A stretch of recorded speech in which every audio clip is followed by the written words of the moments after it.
अस्सलामु अलैकुम वरहमतुल्लाहि वबरकातुहू। नहमदुहु व नसल्ली अला रसूलिहिल करीम, अम्मा बाद, फ़ाऊज़ु बिल्लाहि मिनश शैतानिर रजीम, बिस्मिल्लाहिर रहमानिर रहीम। अस्सलातु वस्सलामु अलैका या सय्यदी या रसूलल्लाह, अस्सलातु वस्सलामु अलैका या सय्यदी या हबीबल्लाह। मैं उम्मीद करती हूँ आप सब अल्लाह के फजल व करम से खैरियत से होंगे। आज हम आपकी खिदमत में नहायत ही अहम मालूमात से भरपूर कुरान और हदीस की रोशनी में सूरत फातिहा की फ़जीलत और फ़वाइद क्या हैं।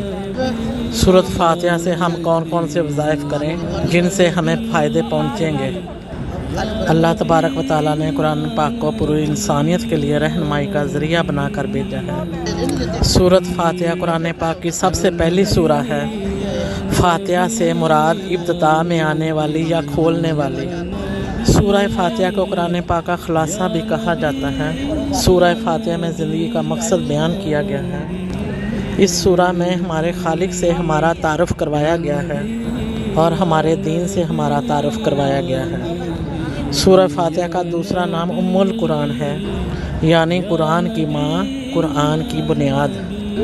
सैयदना अबू हुरैरा रज़ी अल्लाह तआला अन्हु से रवायत है कि आका हुज़ूर सल्लल्लाहु अलैहि वसल्लम ने सूरत फातिहा को उम्मुल कुरान बयान किया है।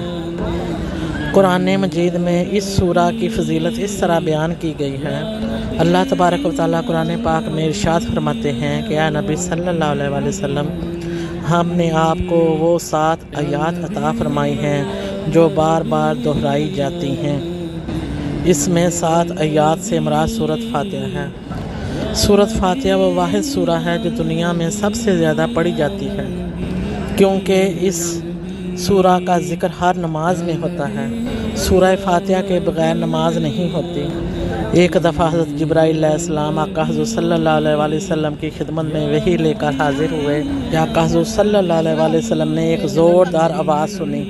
हज़रत जिब्राइल अलैहिस्सलाम ने इरशाद फरमाया कि अल्लाह के रसूल, मैं आपको खुशखबरी देता हूँ 2 ऐसी सूरतों की जो सिर्फ़ और सिर्फ आपको दी जा रही हैं। आपसे पहले ये किसी नबी को नहीं दी गई और ये आपकी उम्मत के लिए एक नूर है। एक सूरत फातिहा और दूसरी सूरत बकरा की आखिरी आयात। सूरत बकरा की आखिरी आयात, ये सूरत बकरा की एक खूबसूरत फ़जीलत है। आप सल्लल्लाहु अलैहि वसल्लम की एक और हदीस मुबारक है। अल्लाह तबारक व तआला कुरान पाक में इरशाद फरमाते हैं कि मैंने नमाज को और अपने बंदों के दरमियान तकसीम कर दिया है। जब बंदा सूरत फातिहा की तिलावत करता है और कहता है अल्हम्दुलिल्लाहि रब्बिल आलमीन, अल्लाह ताला खुश होते हैं और फरिश्तों से कहते हैं कि मेरे बंदे ने मेरी तारीफ़ की, मेरे बंदे ने मेरी सना की, मेरे बंदे ने मेरी बुज़ुर्गी और बड़ाई बयान की। हदीस मुबारका से हमें ये पता चलता है। इसलिए हम जब भी सूरत फातिहा पढ़ें, ज़हन में ये ज़रूर रखें कि अल्लाह ताला हमें सुन रहे हैं, हमें देख रहे हैं, हमें जवाब दे रहे हैं।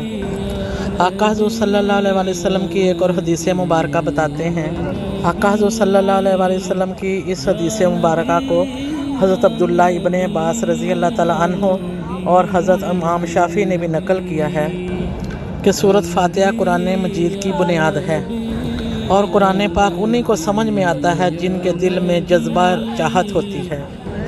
आप सल्लल्लाहु अलैहि वसल्लम ने कुरान पाक को बेमिसाल नूर कहा है। सूरत फातिहा की इतनी ज़्यादा फ़जीलत है कि ये शिफा का ज़रिया भी है। अगर किसी बीमार को 7 मरतबा पढ़ कर दम किया जाए तो शिफा मिल जाती है। बस दिल में ये यकीन होना चाहिए ये अल्लाह का कलाम है और इंशाअल्लाह ताला इसके वजीफ़े से ज़रूर शिफा मिलेगी।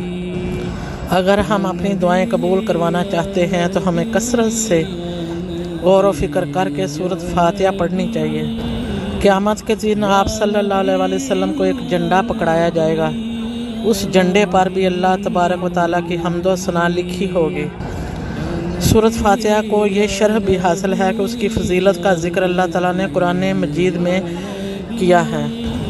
इसके अलावा किसी सूरत का उसकी फ़जीलत का ज़िक्र अल्लाह ताला ने कुरान पाक में इरशाद नहीं फरमाया है। सूरत फातिहा 4 दफ़ा और सूरत इखलास 3 मरतबा पढ़ने से पूरे कुरान पाक पढ़ने का सवाब मिलता है। सूरत फातिहा में कुछ हिस्सा रब का है और कुछ हिस्सा बंदे का है। یہ توحید پر قائم رہے گا، اب جو یہ مانگے گا اسے ملے گا۔ اللہ تعالیٰ نے ہمیں سورۃ فاتحہ کی صورت میں اچھی دعا کرنے کا حکم دیا ہے کہ اللہ تو ہمیں سیدھے راستے پر چلا۔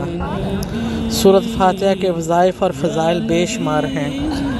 اللہ تعالیٰ ہمیں اس سورت کی تلاوت غور و فکر کے ساتھ کرنے کی اور پڑھنے کی توفیق عطا فرمائے اور اس پر عمل کرنے کی توفیق عطا فرمائے تاکہ ہمیں سورۃ فاتحہ کے تمام فیوز و برکات ہمیں حاصل ہو سکے۔ آمین ثم آمین۔ وآخر دعوانا ان الحمد للہ رب العالمین۔ اللہ تعالیٰ آپ سب کا حامی و ناصر ہو۔ السلام علیکم ورحمۃ اللہ وبرکاتہ۔